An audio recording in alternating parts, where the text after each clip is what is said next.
You never know until it happens. Ain't a thing you see coming a mile away. But suddenly lightning somehow got into the bottle. Now you need to move fast to make it stay. You should hurry to loving now. You should hurry to loving now.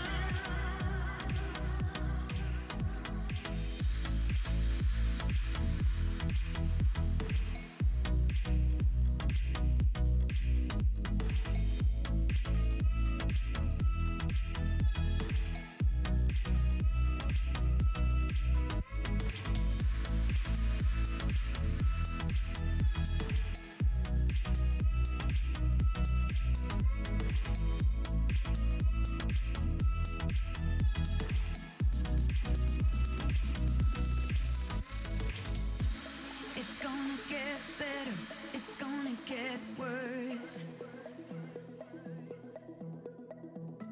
One day is a blessing, the next is a curse. But that's how it is, that's how love's supposed to feel. Like God and the devil have struck a deal. You should hurry to loving now. Oh, you should hurry.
tears that I feel fill up with emotions. Could I taste them for real? Longing for you, longing for you. Oh, but I can't get back. What can I do? What can I do? Oh, when your train is gone. I don't wanna go back, back. Don't wanna go back. If you are not with me, hey, do you read me? Go back, back to where we came from. If my hands are empty, hey, do you read me? Go back. I don't wanna go alone. Go back. If you are not with me, hey, I don't wanna go back.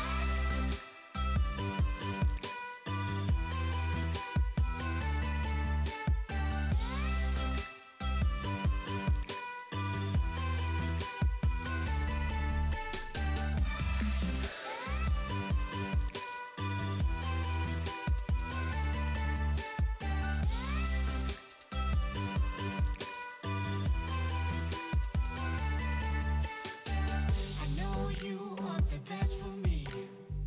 Your intentions are good.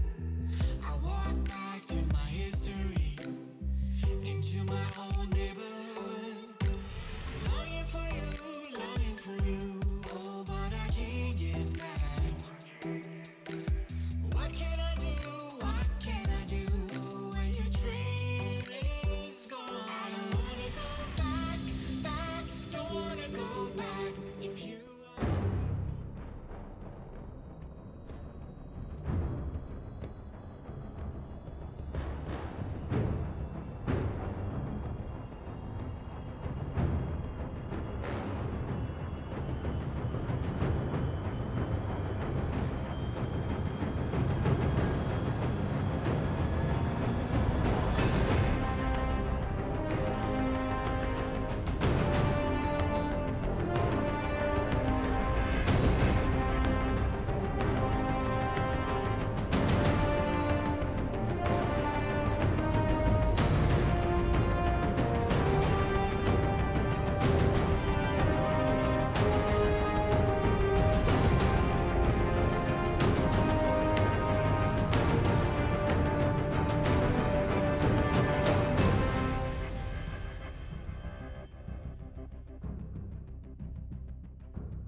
Good morning and welcome to Brazil, or at least our Brazilian broadcast here from Alpharetta, Georgia. My name's Tom. That's going to be Anatoly, and we'll be your hosts as we travel down there to check out some of the best for Phase 2. And we're going to see an epic matchup today. It's going to be Dragons Esport against Zomi Gaming.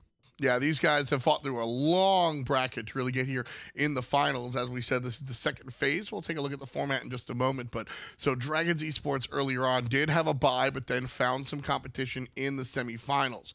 Then Zomi, on the other hand, wound up beating out No Ping, which we checked out last week, to get all the way here. That's right. No Ping Esports was in that last week finals of Phase 1 up against Black Dragons, where they did fall 2-0 there, but just goes to show that, you know, the competition here in the Brazilian things are starting to shake up. Oh, absolutely. I mean, these teams have come out time and time again to really show themselves, and we've watched them grow. Now it's time to watch them perform and succeed.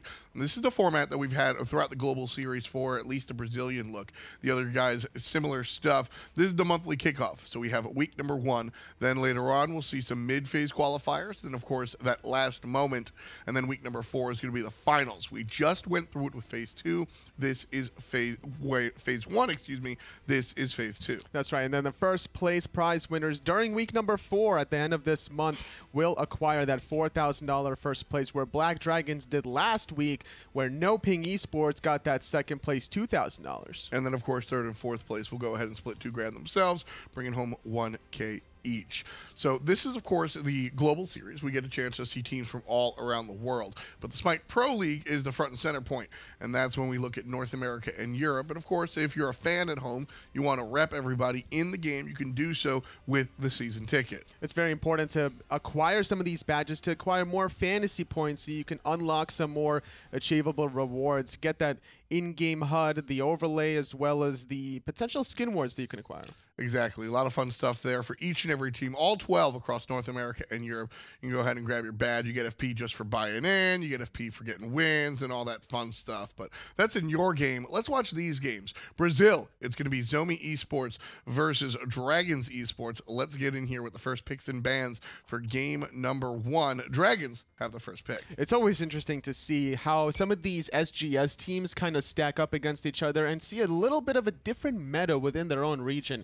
In Europe specifically, we've saw so much transitioning of Giannis being prioritized now, where sometimes Dodgy and Camazotz would be left open. Here, so far in Dragon Esports, everything seems standard.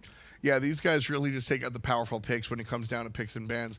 Nemesis and Daji, so the jungle being focused on by Dragon. Zoni going to look towards the Ao Kuang as well, but more importantly, banning out the Thoth, a mid lane character that has really taken prominence here. Kukulin, first pick overall. I like the Thoth ban, but Ao Kuang is very interesting. It's not something that we see very often in Season 5, which leads me to believe that Zoni did their homework, sees a player in Dragon Esports, or maybe they're afraid of the name. They're like, oh, gotta ban away the Dragons. Sure, when it comes down to it, Ao Kuang's a character that is still very, very strong right now. Putting the speed buff in the back end actually makes him a little bit safer than he was last year, but still more of a specialty pick. So, like you said, there must be a player that really chooses him. Giannis prioritization, like you brought up. Uller still kind of king of the corn here. Dragon on the other side, going to pick Hoyi likely for the Hunter role, and then Geb will be the support of choice. Great team fighting gods between the Huyi and the Geb. A lot of space control between the Cataclysm and the Suns. Oh, yeah. Uller is going to provide that boxing potential in the 1v1. Huyi can't really combat that in the early game, but once team fights start rolling around, I got to favor the Hoyi. I love this Bologna pick. Bologna's a character that is very, very strong right now, but is kind of overpowered by some of the other more straight-up powerful characters. But Bologna has simply kind of been ignored with the Kukulins and everybody in the world. So here selected for the solo lane, most likely for Zoni. We'll keep an eye on it. Second round bans, Dragon going to ban out RDO. It's a pretty standard ban when you have a Kukulin, when you want to make sure that your backline's going to be able to jump away from the action. That cripple field, so annoying. It was Zoni having next pick. They've only dedicated a Bologna thus far. RDO can easily flex into that support position, so nice idea there. I like the Agni ban here and the Raven. These are two characters that can really, really bring the pain, specifically in that middle game. And looking at what Dragon have right now, they don't really have much middle game. They've got a lot of late with the Ho Yi. Kukulin can flex in that mid game, but really I'm looking towards the late stages with the Hunter and the Geb.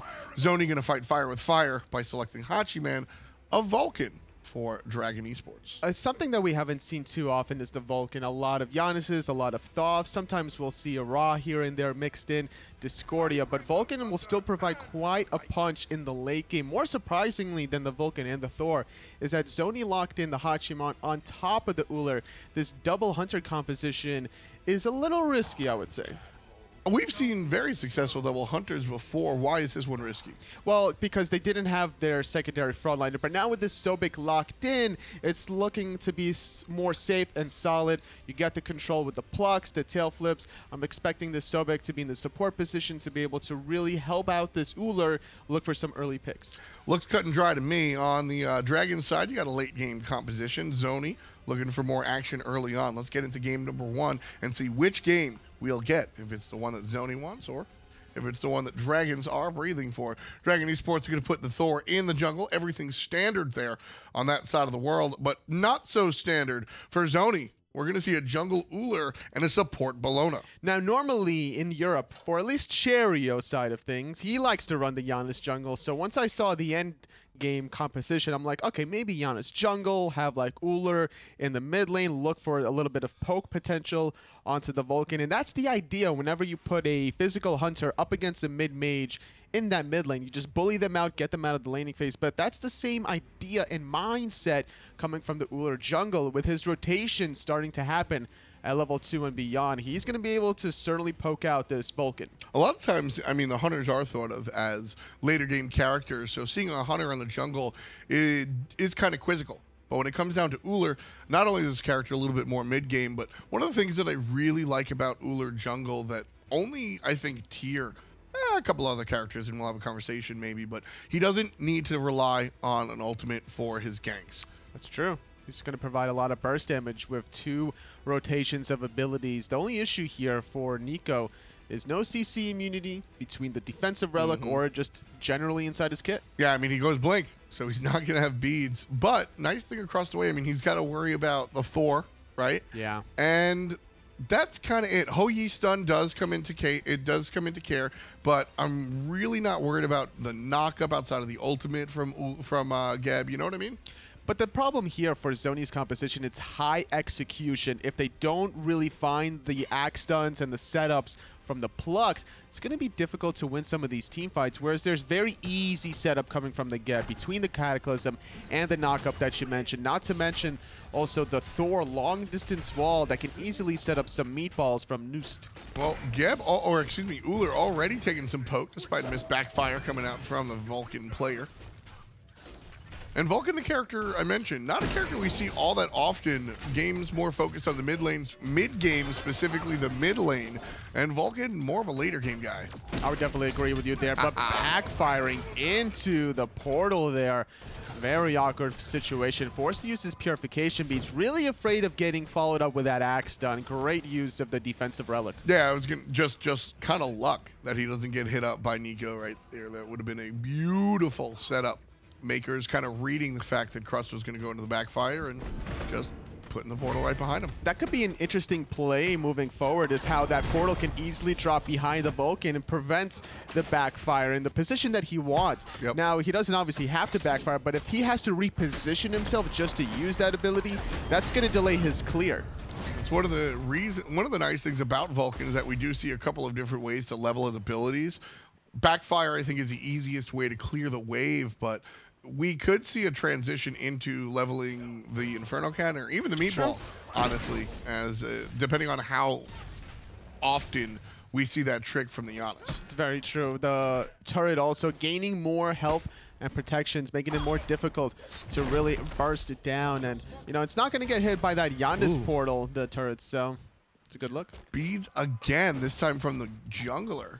Thor and Vulcan, not exactly on the front foot. Not exactly expected to be the aggressors right now, though. But the thing is, neither of these teams are going for any sort of camps. There's so much farm on the map between the red buff, the back left camps. They're just purely contempt about trying to poke each other out. A slight advantage for Zony Gaming as they outclear the mid, so they'll be the ones to grab their own red buff first. But keep in mind, they were in the mid lane for so long, 2 minutes to be exact, that the speed buffs now respawn. And it was kind of like almost a game of chicken, because if one player did leave, then you would see the 2-on-1 collapse. We saw the control that Giannis was bringing, and Thor and Vulcan can certainly set up for a kill 2-on-1. So both of these players were kind of protecting their mid lanes. We didn't really talk about this Bologna support quite yet, as opposed to the Sobek in the solo lane, but I like the fact that the Bologna is here simply because dual lane in Season 5 has become this weird boxing meta we're trying to control to outclear your opponent to get this purple buff invade, and that's exactly what Zony did thus far, getting themselves that first purple buff invade. Sitting at level 4 is this Bologna. Should be able to get the Eagles rally before that CC immune Cataclysm from Geb. And that'll be, I mean, you've told us that you want to be aggressive with this lane by selecting the Hachiman and the Bologna. So once you get that level 5, just like we see over here in solo, things start to change. Kakalin pushing this tier 1 tower on the solo side early. Sobek trying to back, and looks like Kakalin's not interested. We'll finally let the Sobek go ahead and return to base, and Sobek will hurry back. No teleport, though, That's right. So he'll have to hoof it. It's going to take him about 20 seconds to get back into this lane. He will not get any sort of experience. That tower will kill all 6 minions, and the Uller needs to, like, not strip away that blue buff to allow Sobek some more farm. Yeah, he does leave the blue buff up. Very nice there. Yeah, it takes about 5 to 6 seconds for a tower to clear an entire wave, as long as there's no, what's the official word for the giant guy? The huge minion? The Brute? The Brute I minion? think that's what it's called, the Brute minion. I would just call him the ridiculous minion, but...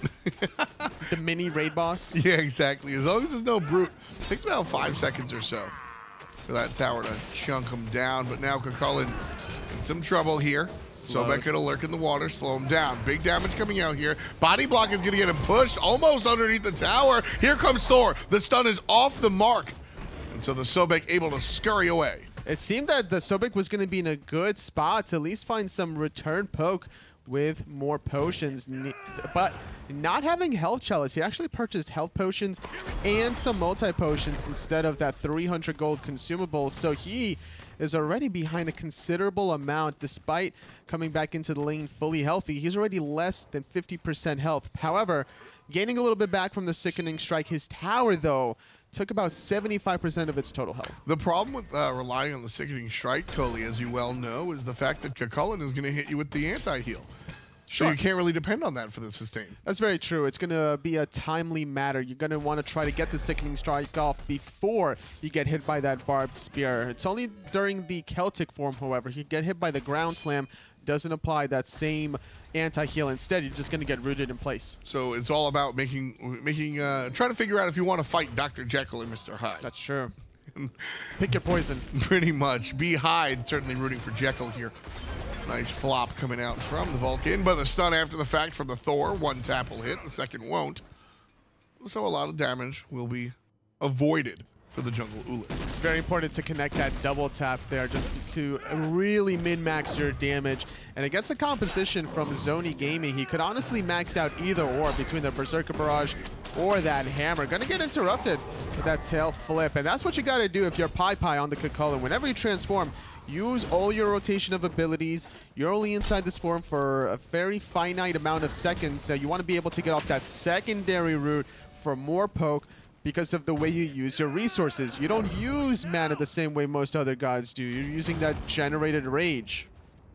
Sobek, on the other hand, certainly going to use mana, but doesn't really need that blue buff the way some other characters do. He needs the experience, more importantly. That's why we're seeing, well, that's why we should be seeing the Ullr leave that blue camp up for the support, or for the Sobek, but not doing it. No, and that's not at all. One of the reasons to look at this experience gap. That's right. It's about 60 to 70 difference. Even sharing the blue buff here, Bat Mara really helping out Pai extend his lead ever so slightly. Surprisingly enough, Sobek is maxing out his tail flip, not even going for the Sickening Strike. So his sustain, despite even the anti-healing, not going to get much at all. No consumable health chalice, and now leveling up his sustain. Well, there's going to be the flip, and in comes Jungle Ullr. Two abilities off the mark. The Hail of Arrows will hit, but the damage kind of wasted here. Bologna shows up all the way from the left-hand side. Kakulin doesn't mind. Uh-oh, 3-on-3, though. Dragon Esports made their counter rotation. Bologna going to get rooted, knocked up, kept in place through space and time. Going to keep two people in place. Thor lands down, so it's a 4-on-4, 4-on-3, as Ullr has retreated into the jungle. Zoni wants no part of this after the response from Dragon. Still a tie game, scoreless here in our 8th minute. It was about 3 ultimates for 2 on the side of Zoni Gaming in the favor, but not in the favor of this Ullr trying to run away. Only one side, the great stun over the top. Vulcan ultimate so close, just overshot it. Yeah, it stuck more on the wall than on the actual play field, but Nunst does get what he wants. The Ullr has to head back to base with or without the damage from the Vulcan ult. Dragon heading back towards the left side. Gonna look and catch out fakes, but he is able to walk towards his tower and safely sit there. Will lose the purple buff, however. Dragon Esports with another clean invade. Thor can easily start looking for these ganks onto the Hachiman simply because of any sort of dash character against the Thor wall gets absolutely denied as long as you can time it just right. Not to mention the mounted archery, you're not going to be able to go through the wall, so you're going to have to go around it as well, cutting off your distance travel to maybe allow the rest of Dragon to collapse and find a kill. Right side, there's the axe and the pop. Nico takes the kill off the assist from the Sobek. It's going to be a nice look. I'm sure Sobek would have rathered that kill, but either way, first blood for Zoni, and that's going to bring them up in the gold lead, still relatively tied here. But Zoni able to answer back and even out that disparity between our two solos. Too ambitious for the enemy blue buff. It makes sense with this kind of a lead from Pai being able to bully the Sobek, but overstepping his boundaries, not having vision control from Zoni Gaming's jungler makes it riskier. Yes, I would have much rather see the vision come out there, but with the game that Pai had been having, now it was only half a level lead and now he's kind of lost it. So risk versus reward, right? He does get punished there. But the junglers have been very passive. I'm making that invade to try and force the jungler to make a play because he hasn't up until this point. I think the problem was the fact that the junglers got too preoccupied in the beginning of the game in the mid lane. They didn't really have time to farm and get the levels that they really want. So that means they don't have the items that they necessarily want. Finishing off the Crusher, Nico is feeling pretty confident in going in, but Batmera is going for Transcendence on the Thor, who scales pretty well with physical power. Gaining that 10% cooldown reduction doesn't hurt his case either. There's a nice flip on the solo side one more time, and let's see how we're going to do some damage. That is the ability he is maxing. Left side, however, the ultimate coming out from Bologna, and the jungle Uller shows up, and Gabriel going to go ahead and sit down. Giannis rotates to the solo side. Nice juke. 2 jukes. And Cullen's safe again. Not going to be able to connect on that portal. Normally, you're going to try to set up either the Threshold slow or the Giannis portal before throwing out the Unstable Vortex, or at least receiving information that the escape is down, but Cullen's jump was still available. Vulcan needs to contest this. Gold Fury sees it. Shoots his shot. Gonna be immune. Reset. What a perfect reset. Coming out from Dragon. Still stole good. It though. Dragon was still able to steal it. The rotation from Reeve sets up the knockup. Double meatball after the Thor wall stun, knocking Jonathan back into the mid lane.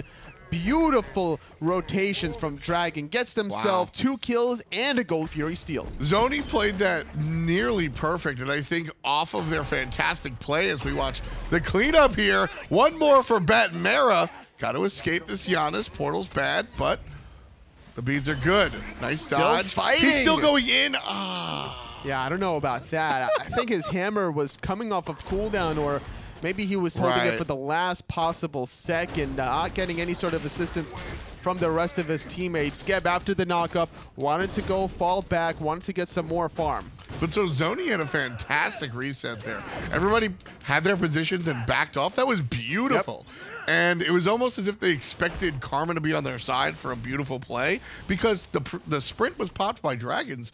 And sure, nunced his ultimate and meatball, it's down, but there's still a threat there. Zoni was like, nah, man, we just made the textbook play. Nothing bad can happen, and then everything bad happens. Dragons takes the lead by about 2K. They still needed to worry about that knock-up into the backfire from Dragon. Zoni really overestimated the Unstable Vortex damage. Confirmed. Had they had Beehide and lurking in the water, maybe then you still continue that Gold Fury fight.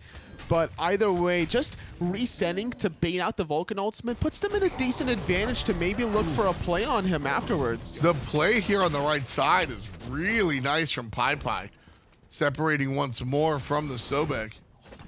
Is it just the wrong choice for him to level that tail whip? I feel like that's what lost him this lane largely. A little bit, not having the sustain. It's a combination of not having Sickening Strike and not having the Health Chalice to really fight into the sustain from Pai that does have the Health Chalice. Thor's up, looking for the left side. Gonna land directly on the competition. Spin to win. And the Hoyi gets his revenge. Not able to find the escape there. The ultimate was used earlier on by Fakes. It's not a bad idea to continue the pushing of the tier 1 duo tower. On the backside, Batmera looking to disrupt the defense. Love the damage coming out from the Thor here. Now finally hard committing, combines with the stun. The Hunter takes another one home. 2 kills so far for the Hoyi. Dragon Esports really making their push here. 13 on the clock, but everything coming up lucky for the blue squad. A good lead also, almost 4,000 gold, a little over that amount of experience. Sobek trying to just get the farm in that he can after losing his tier 1 solo tower. And with this 14-minute pacing of the game, it's Dragon's in a pretty confident spot that they can continue using this global pressure Thor. Now with Transcendence completed, he's almost finished stacking that off, and that's a huge physical power spike on him. Yeah, I was watching the early game and took very, very careful note that Thor did nothing until he really finished that Transcendence. And I was curious if it was going to be almost too long or if it would be too much of a wait, but Thor's making the impact now. A little small minor detail to point out is the fact that Thor has that level 2 point in his ultimate, as opposed to the Tectonic Rift. Now, that's the difference between, I think, 0.8 seconds at rank 1 and 1.1 at rank 2. On the 2, you mean? On the second ability, yes. And that's going to, or I'm sorry, 1 second on the stun. And that's that 0.2 second difference.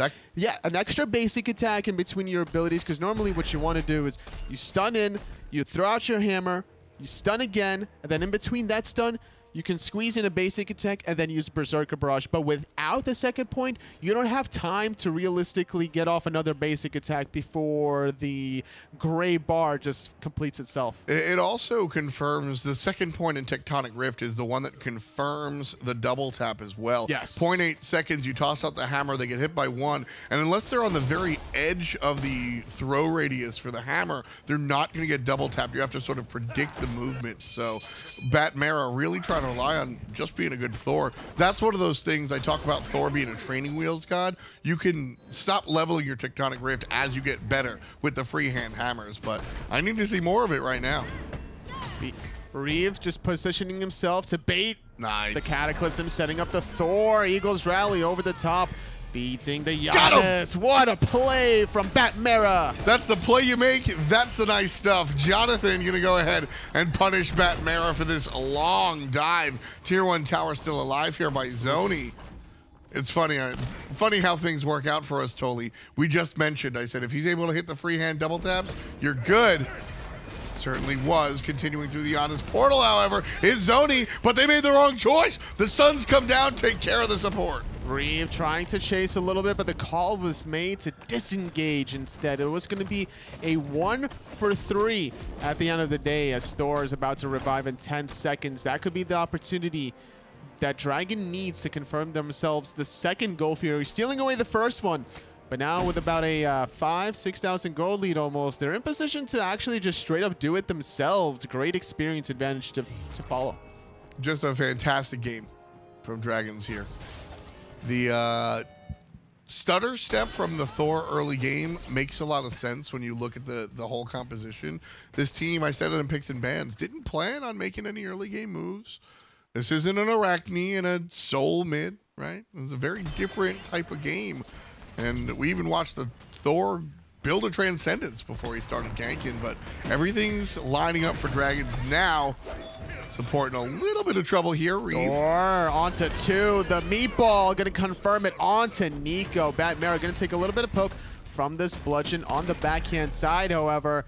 Rotating in is Pi. They're going to try to siege down this tier 1 mid tower that's standing on its last legs. And that right there, I mean, that was the same play that we saw Dragons make just before, the sequence behind the tier 1 tower, but in a much safer spot. Reeve puts himself out of position, attracts a bunch of attention like a bug zapper, and then down comes Batmara to actually do the zapping. Here, a little bit safer in the mid lane, so Dragon Esports don't actually get punished for it. They're baiting, they want to go in. It's Pi zoning out Faix here in the double knockup through space and time, trying to disengage his Beehive, but he accidentally plugs somebody. I like the spot from the Suns. Zoni Gaming just does a better job at getting out of the bad area. Nice toss, and here comes Pi all the way, and the Vulcan from a distance. There's another kill for Nunst. 11 in total for Dragon, and the door for gold is wide open. 18.5 minutes, and it was a clean 2 for nothing. Even popping the sprint just to get back to Gold Fury faster. They didn't need it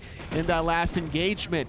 And unfortunately here for this Bologna support, Jonathan just is going for a very selfish build, I would say. Breastplate of Valor is not your traditional support build. It's more of your solo lane build. There's not any magical defense on Jonathan as opposed to the Evolved Warriors Blessing. That's only 15.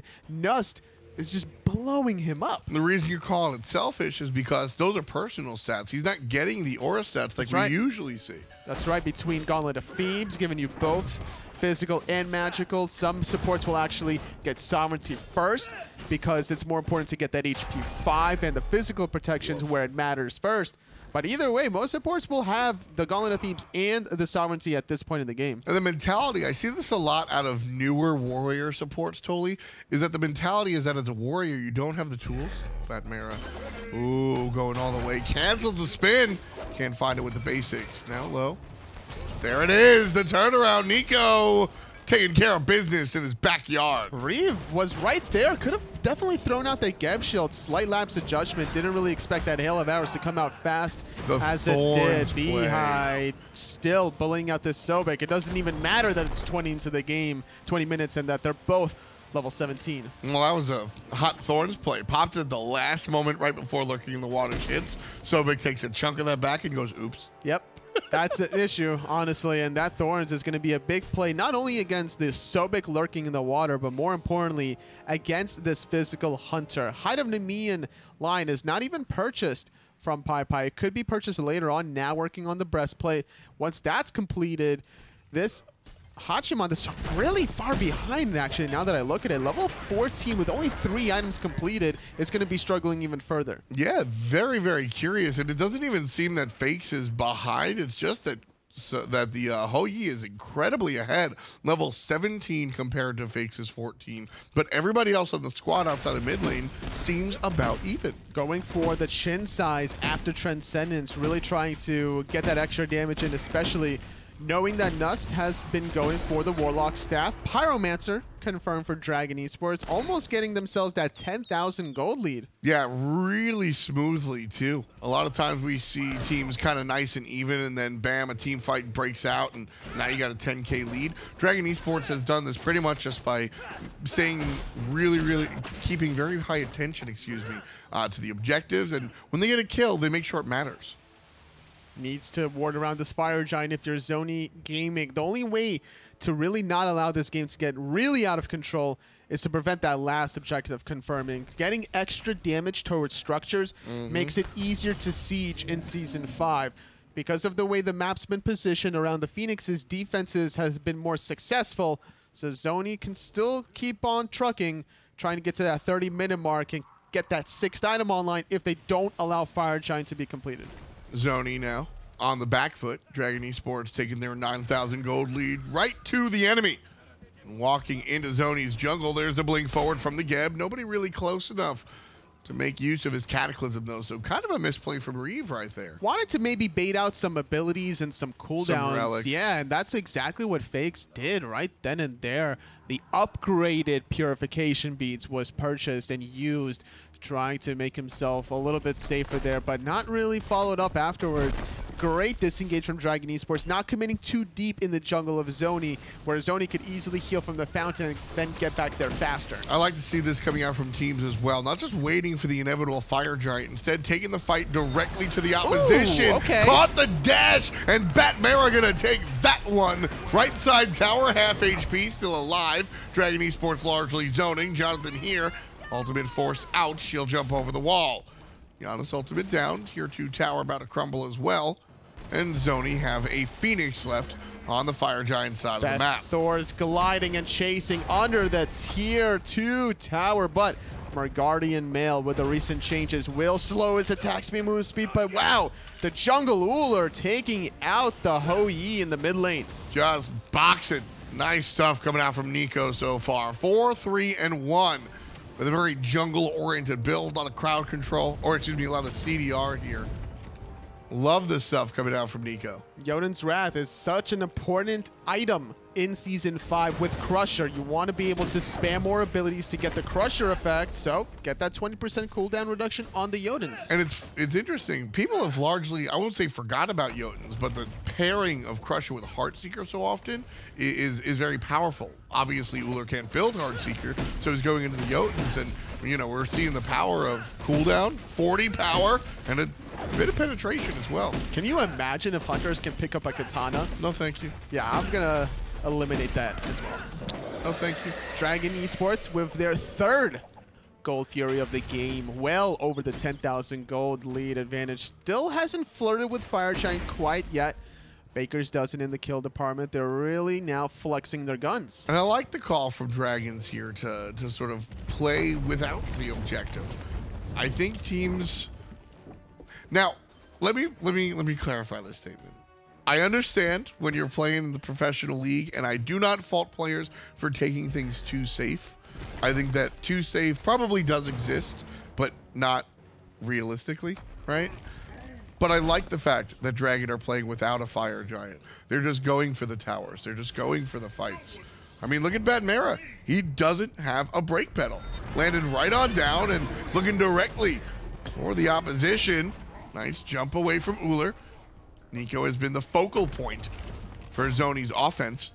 So Dragon Esports making sure to single him out. Just baiting out those cooldowns. Fakes gets eliminated. Pluck was used by Beehide, trying to disengage, but the sprint from Dragon Esports, they want to find their secondary victim jumping over the waters, who you bag on down. Beehide plucks away into the oven from Nust. Nice shot coming out from the Vulcan right there. A lot of times we see Vulcans really try to maximize that damage going long range, but sometimes all you need is the timing.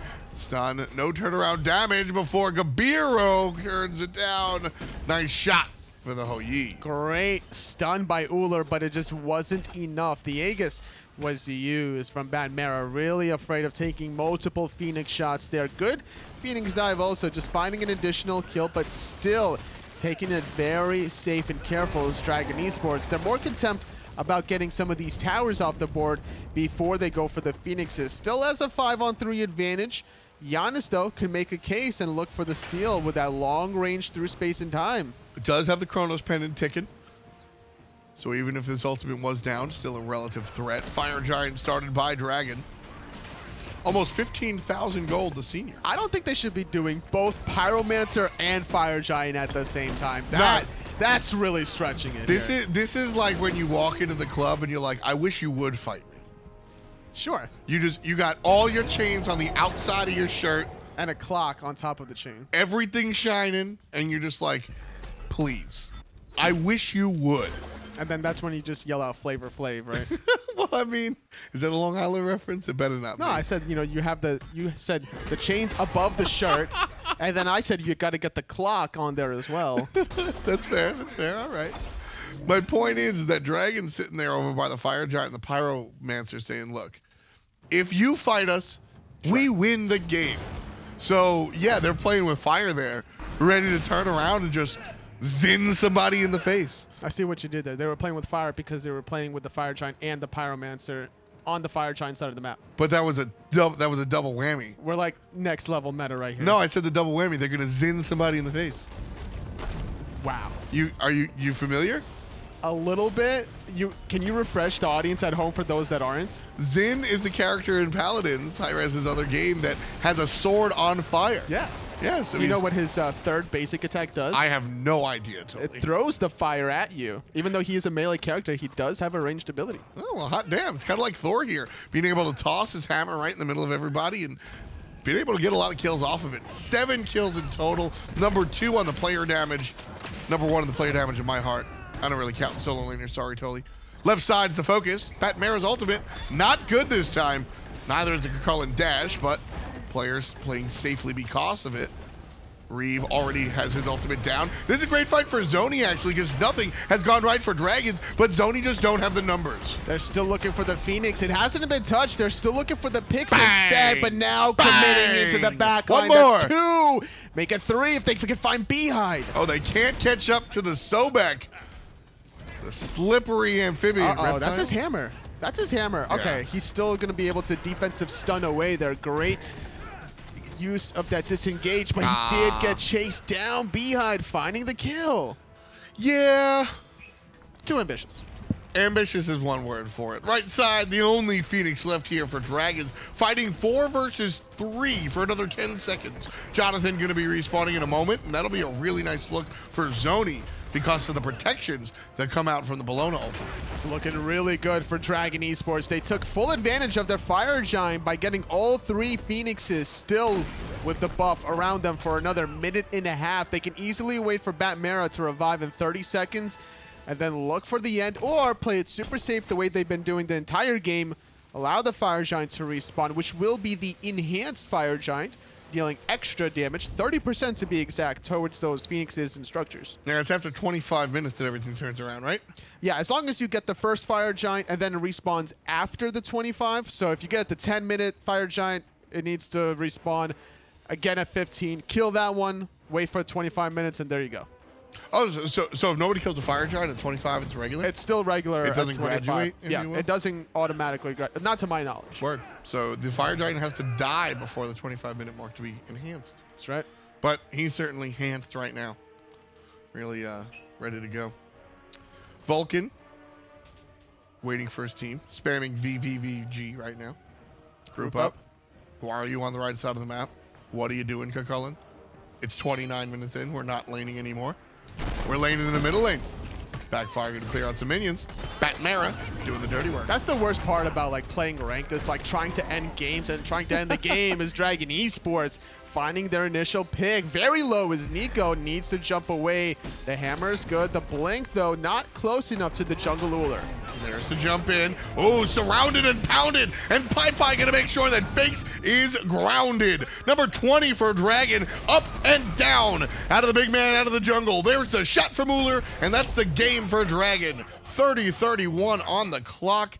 Clean, smooth, calculated. Very. 21-7. Dragon Esports were really able to run away with it after that first Gold Fury steal. It was very important for them to not allow it to go uncontested. And even if they don't steal it there, they were still going to be able to chase down Nomi to be able to find some kills, because they got 2 kills after that Gold Fury steal. This was a really simple one for me. A lot of times teams draft these really intense compositions with deep strategies. This was just, hey, hang on till late game and we'll do it. Thor's even going to build a transcendence. Nobody do anything early, and late game will win, right? And that's literally what happened. It definitely worked out for them. They were very calculating about the way they wanted to approach some of their engagements. Going for towers very slowly, not wanting to dive too much until they already had like about this 12 to 15,000 gold lead. Yeah, you know, it's interesting. We say slowly, but I mean, really matched the pace of, like, really nice pace of the game. Just made sure that they had everything they needed before they took on additional looking for game 2, please, coming out in the Brazilian phase 2 of week number 1. Dragons took game 1, and I won't mumble through this part as Zoni has the first shot. Looking for probably an opportunity to switch things up. After you lose the first game, you got a question about what did we do right? What did the opponents do correctly? Do we need to focus more about taking their successors away from themselves, or do we just need to solidify kind of what we did correctly? And that's one of the beautiful things about winning with a team like Dragon did. You want to ban my Vulcan? Yeah. You want to ban my Thor in Season 5? Go ahead. There are plenty of power picks that Dragon didn't even look at for their victory. Same bans as before for Dragon. They're actually going to ban the Cucullin this time around as their not first pick. Or Zoni will ban it out, so they get the Bologna one more time. Yet again, however, playing it in the support position, it didn't really pan out for them as much as they probably wanted to. Sure. They couldn't find the first blood in that lane before level 5. They did get a purple buff invade, but they couldn't, like, manifested into additional purple buff invades. When you go the warrior support, a lot of times we see characters. I always think of Sun Wukong. Lately, we've seen Cucullin, who can do their thing without necessarily being ahead. Bologna in the support role kind of needs that lead to do what she wants to do. What I mean by that is boxing. She's like Ares, not Ymir. That's true, and that's why she went for the Warrior's Blessing as opposed to Guardian's Blessing. Geb on the flip side, getting more GP5 upon evolving that Guardian's Blessing. Right. Not able to have the same sustain, but at the end of the day, if you survive that initial warrior support, you're putting yourself better towards that mid to late game spot. Sobek, Uller, and Giannis selected for Dragon in phase 1. Bologna going to be joined up by Hachiman and Agni. And I like this a lot better for Zoni right away, looking at the Bologna if she winds up in the support position, because Agni can amplify the control that you don't have by bringing the Bologna to the party. When you're going something off meta or different than the traditional, you got to think about what you're gaining and losing. Bologna is going to gain you aggression, but you're going to lose hard control outside of that ultimate. So bringing the Agni, you get the control by long-range stuns. Still having a little bit of slow with the shield bash. You're also having a disarm, very important, especially in a world where a lot of souls has raised into prominence there, but not a soul this game for Dragon, going for Uller and Giannis. The only warrior support that I truly like to see is Amaterasu, because the mobility that she'll provide for her teammates upon maxing that ability out, it's like 20-25% movement speed. And as a support player, you're looking to basically set up your team with the ultimate, and then the rest of it is just all kosher from there. Still a Sun Wukong fan. I think he's got a lot of control. In fact, we're going to see him. Okay. Actually, I would jungle? love to see Bologna in the solo lane and Sun Wukong support. I would love to see that swap. Okay. I could see this being Rat solo, Sun Wukong jungle, Bologna Yeah. support. Like, all these three gods can easily flex in all three positions. Thanatos is the last pick for Dragon. Love Thanatos. You know, Al Kwong was banned away by Zoni. Maybe they're fearful of executes, and Thanatos, well, he definitely has one in his kit. Thanatos is a fantastic selection. It's going to be able to hunt down the Agni early. It's going to be able to silence Bologna during the team fights when she's trying to bludgeon. Yep. I love this character for a number of reasons. Kind of under-selected a lot. Recently saw some prominence in some of the games we saw last week, so hopefully Dragon can bottle some of the success. Let's head into game number 2. Dragon looking for their second victory to tie this one up, or Zoni looking to stretch this to a game number 3.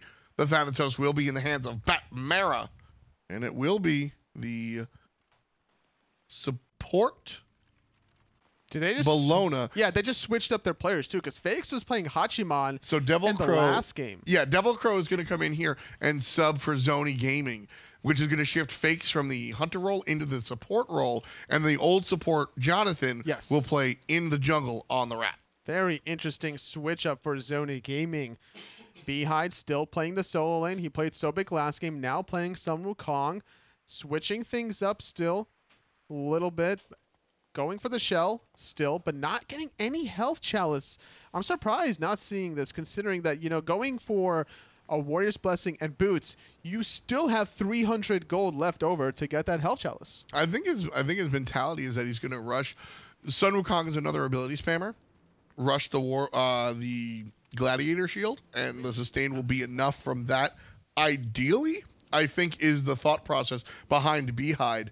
But totally, I'm with you. I really enjoy watching I really think that the solo lane excels with the health chalice because of how fight oriented the game has become. Very true. Devil Crow, though, taking a lot of damage Focus from the this sub. Uller. Oh my goodness. Focus the sub. Needs to be able to try to get out of there, but still boxing it out. Waves have been there. Faix on the Bologna. Let's see what he's capable of.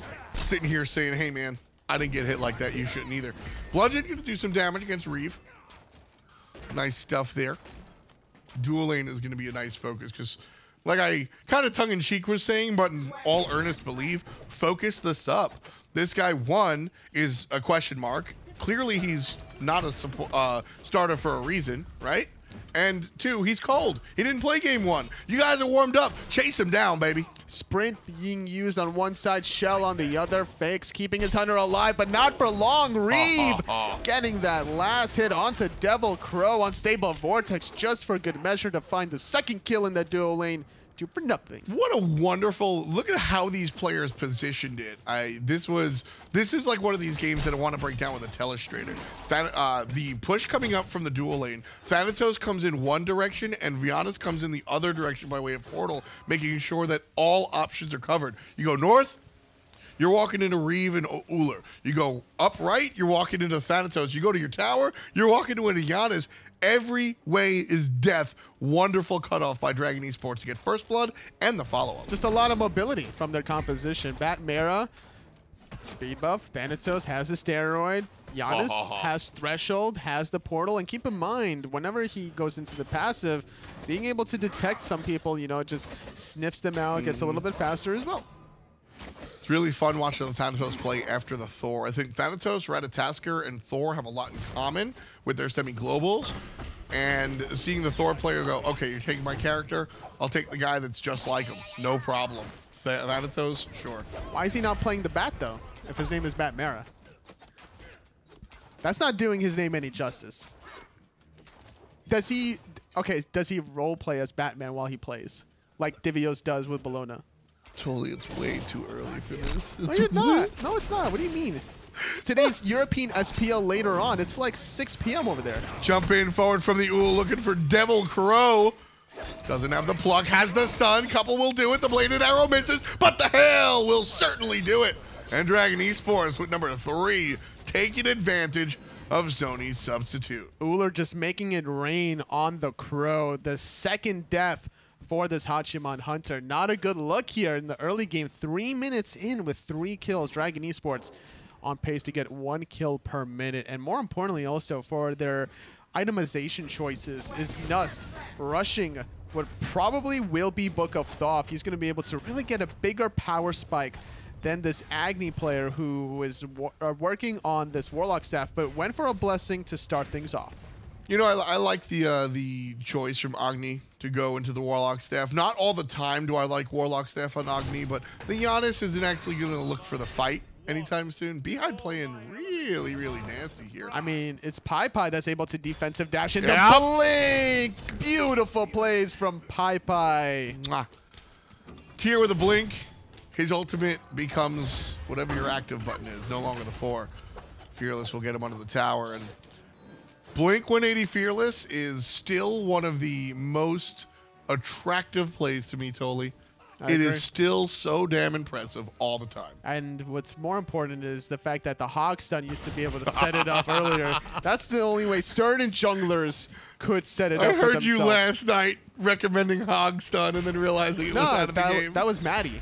That was Maddie. Maddie Pocket was like, yeah, remember Hog Stun would set up the, what was it, the Kukulkan Yeah. or Kuko Klan's ultimate. And I'm like, Hog's not in the game anymore. Reeve taking a bunch of poke here from Faix. Protected a little bit by his Hunter. Nice stun. Is now Uller looking to turn and fight into this one.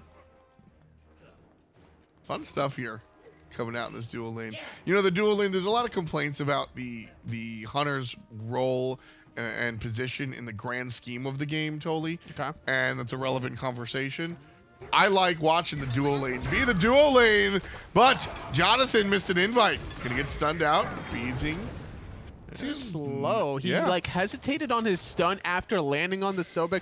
Normally you want to set that up immediately for the rest of your teammates to get something, literally anything in response, and then waited for the Uller to jump before going for the 3-2 combo.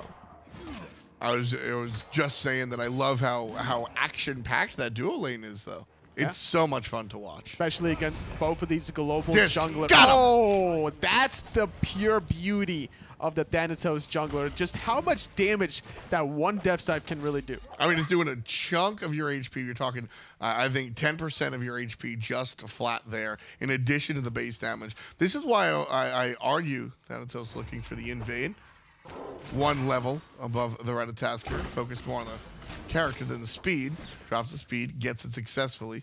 Agni dashing in just to get a little bit closer to the Oh, action, so but fine. not throwing out any bombs just for the poke, despite it not costing any mana. Anytime Agni has 20% mana, it doesn't really matter simply because a lot of his abilities don't do anything. Yeah, look at that. 10% of the max HP, and it's doing, I mean, at this point with 4 points in it, 310 damage plus 60%, which is, who cares? 310 damage plus 10% on a low cooldown that gets reset when you kill somebody. This is a devastating ability, and because of that, the percent damage and the high base, that's why we always that's why we see Thanatos is able to build into tank, or I recommend a lot of CDR, because you don't need power to make this guy powerful. Ooh, not connecting on any of his abilities. Beautiful stun from Agni under the tier 1 tower. He must have got hit by at least 4 tower shots trying to commit to that one, so a great turnaround play. I don't even think Rat was trying to avoid Thanatos ult. I think he just happened to dash at that point in time. Bad luck truck for Batmara, hoping to come back on a different vehicle next time. Blink is available here for Pai. He did it once before. Can he do it again? But he's putting himself in combat instead of really trying to look for the play. Here's trouble for Uller. Jumped on by the support Bologna. Dash forward. Ayajutsu doesn't find the stun. There you Long go. range shots. Goes for the ultimate. Devil Crow gets his kill. That's one for the substitute. Whenever Uller's out of position like that, even if you jump away, it's like, damn if you do because you're getting hit by all the in-hands and the abilities, and damn if you don't because now Eagles rally and the man at archery is going to chase you down. Troublesome stuff there. Right side, however. Agni making the rotation, looking for Pai. Low damage as he gets hit with 2 bombs. Dash forward from both characters. One more in hand will do it. Can't find it. Player under the tower. Ali Oxen free. Pai walking back and goes to base on his own terms. Doesn't even have Warrior's Blessing and still survives that 2-man gank. Really impressive stuff coming from the tier. And that just goes to show you that defensive power cleave gives you so much sustain, not even maxed out yet. He's only sitting in level 8. Thanatos really abusing his early game right here, trying to take Rat, but he has been pinged out on. So rotation from the Giannis doesn't matter. That was a solo kill. The Giannis didn't connect on any abilities or basic attacks. That Depth Sight must have did at least 500 damage after the 10% max health. Yeah, I mean, it's silly. Ouch. I mean, like I said, he scales at 60%, which isn't even something to slack about.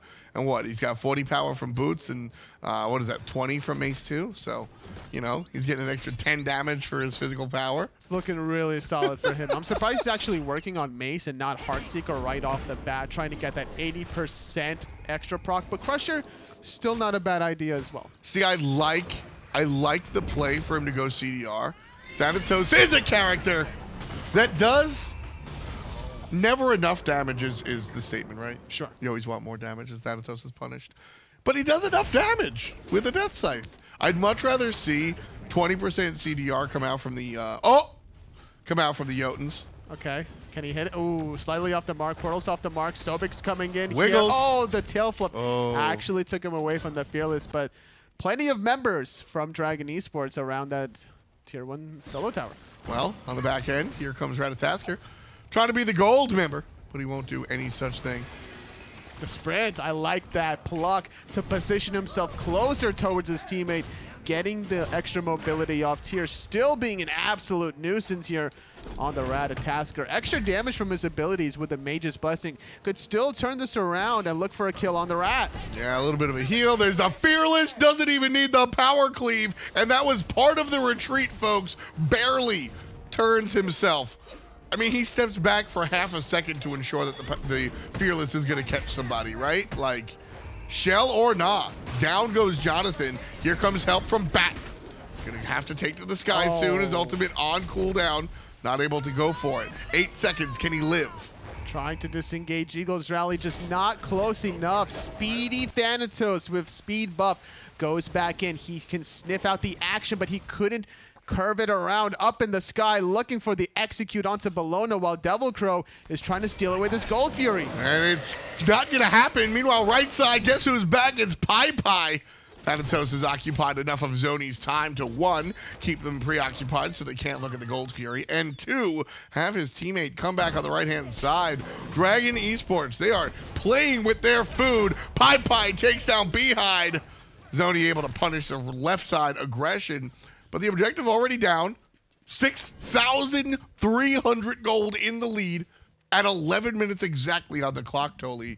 Dragon Esports know exactly what they're doing. A lot faster than the last previous game number 1 in the best of 3 set of how they're able to control these objectives and what they're able to do with their level lead. This speed buff invade, more importantly, I believe it's the second one in the game. That early double kill in the duel lane really just threw the game wide open for Zoni to try to fight back into it. It's also a combination of the choices here. Dragon Esports went for a Transcendence Thor, which is going to, I mean, just be a little bit later game of a character than Thanatos. I think everybody's a later game character than Thanatos. So the Thanatos having the Ullr on your side in the Hunter position, and I mean, even the tier is a little bit more early game than what we saw out of the Sobek, right? Fates. Oh, it was Kukulkan, actually. Yeah, that's right. It was the Kukulkan there in the solo lane. But this time around, it's a little bit more of an even matchup. Ullr's jump is down, but both members in the duel lane for Zoni are rather low, and it's a bait because Giannis is right around the corner. And the rally here didn't even get the stun. It's going to have to wait up for Devil Crow, but Fakes is the first one to fall. Jump forward. Hail of Arrows being charged up will miss, but punishment due. Come out from Jonathan. Looking There's for a second kill. one. The portal is going to buy him some time to disengage, increasing his own movement speed and slowing Rat at the same time. The unstable vortex actually killing Devil Crow, getting too close to the fire and got burned. Oops. That was an accidental kill coming out from the Giannis. Meanwhile, left-hand side, the Thanatos cleans things up, headed back towards mid.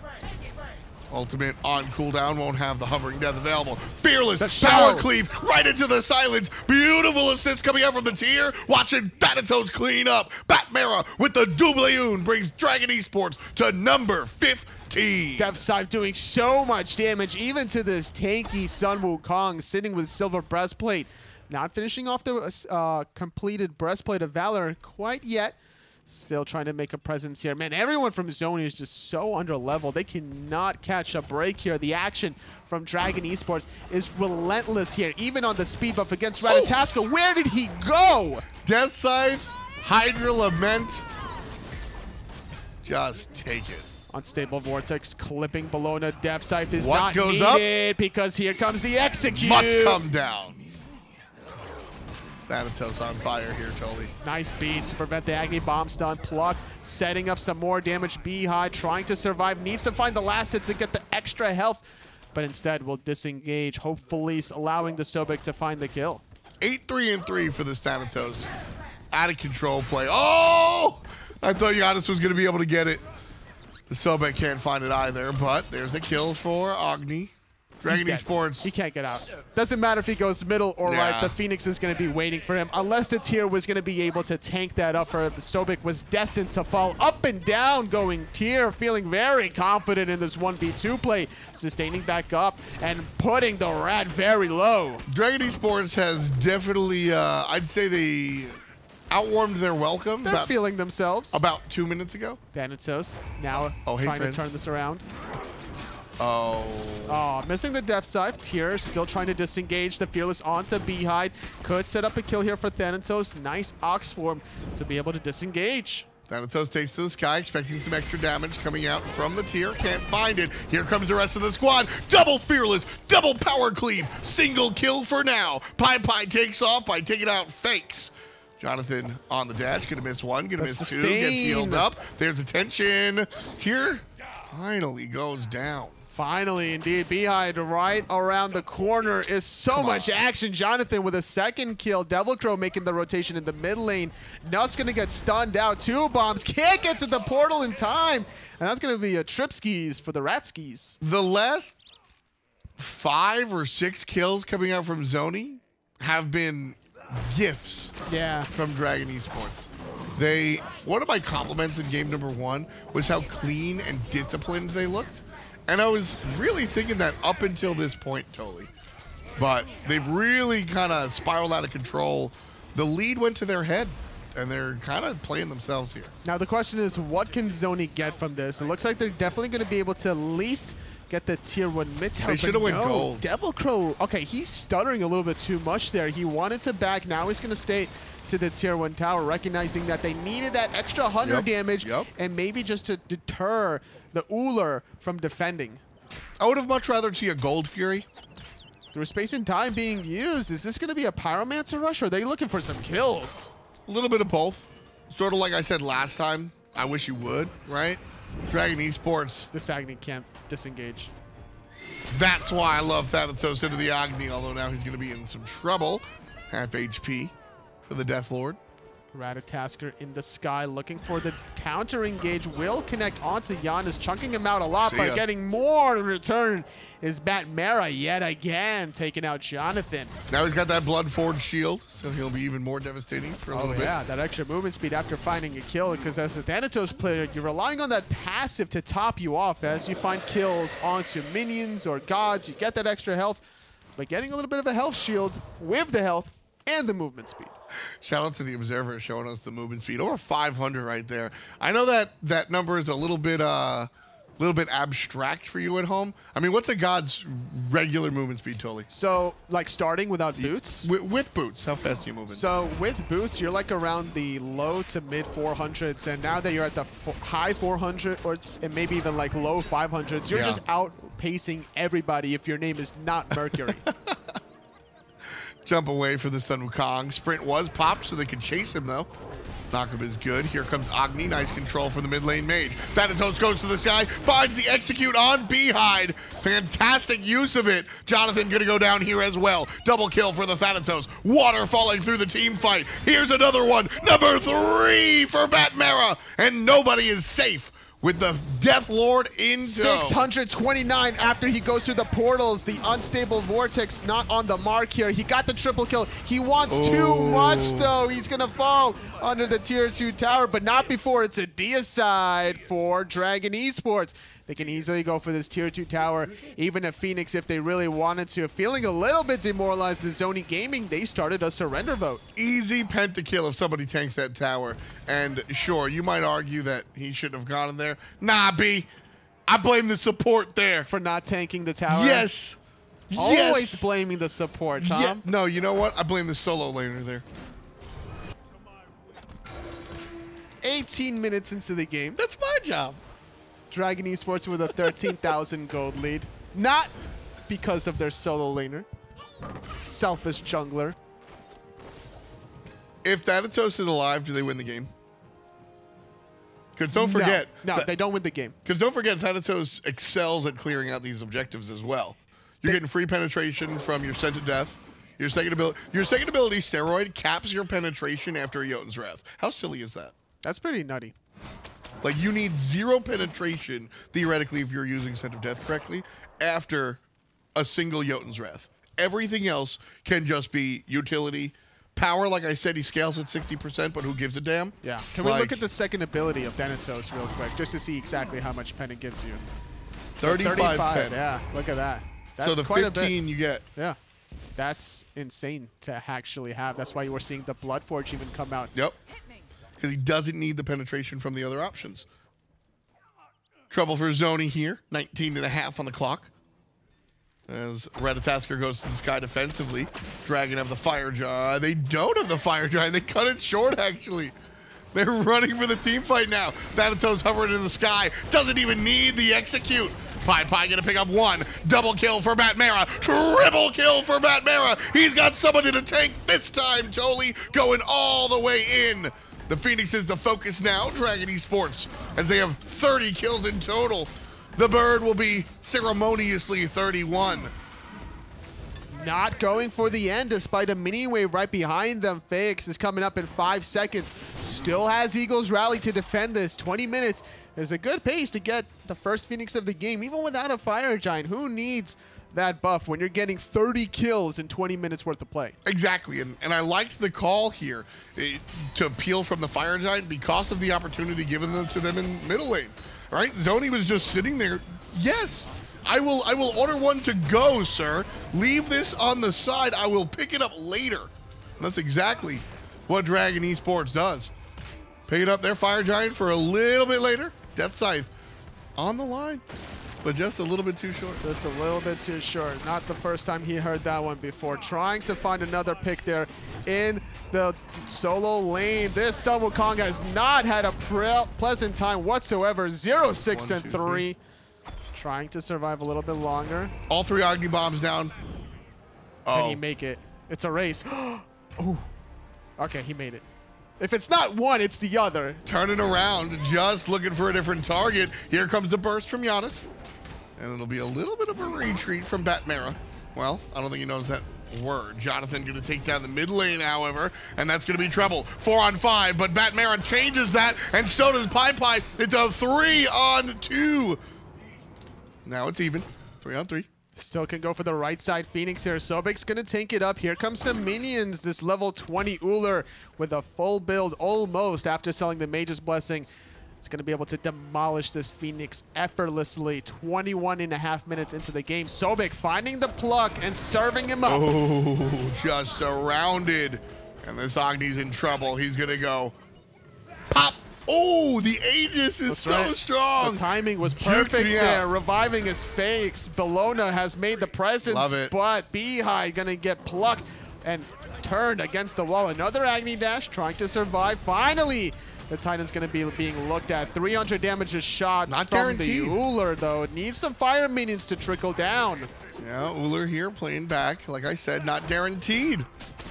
There's enough defense here from Zoni. And the ranks are just now respawning. Nunst over here by the red buff. And the Thanatos all the way back at base. Nice from block. Sobek, served up. There's going to be the tier. Not going for the Fearless just yet. Power cleave is good. Fake's taking a big bunch of damage. Defensive Fearless. Here's the turnaround. Tier looking for it. Can't find it.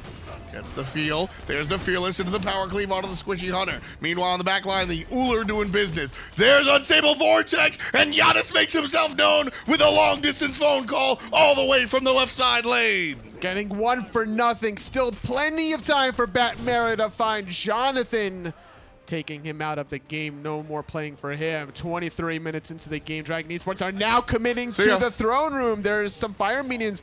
The rest of their teammates, though, on the left side, they got the tier 2 tower.